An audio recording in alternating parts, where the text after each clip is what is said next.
10 August 3 বছর পূর্ণ করল ঢাকাই সিনেমার লাস্যময়ী চিত্রনায়িকা পরীমনির একমাত্র পুত্র সন্তান শাহীম মোহাম্মদ পূর্ণ।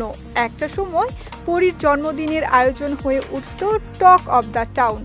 জন্মদিনে বিশাল আয়োজনে পুরো শোবিজ ইন্ডাস্ট্রিকে আমন্ত্রণ জানিয়ে এলাহি কাণ্ড ঘটাতেন নায়িকা।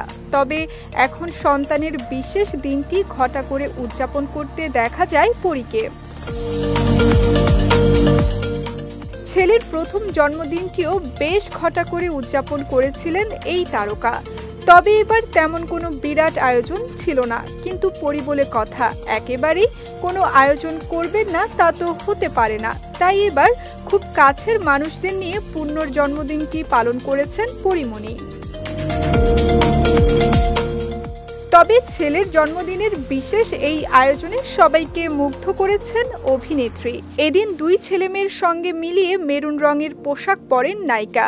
ডিভি নেকের মেরুন রঙের গাউনের সঙ্গে ম্যাচিং করে তিনি পরেছিলেন একেবারেই হালকা গয়না, sharp eye makeup, red wine matte lipstick আর টেনে চুল বাঁধা হেয়ার স্টাইল। এমন গ্ল্যাম লুকে পার্টিতে হাজির হন পরী, যা নজর কাড়ে উপস্থিত সবার। এদিকে বরাবরের মতো পরীমনির এই সাজের ছবি ও ভিডিও নেট মাধ্যমে প্রকাশ পেতেই প্রিয় তারকাকে প্রশংসার বন্যায় ভাসিয়ে দিচ্ছেন তার ভক্ত অনুরাগীরা।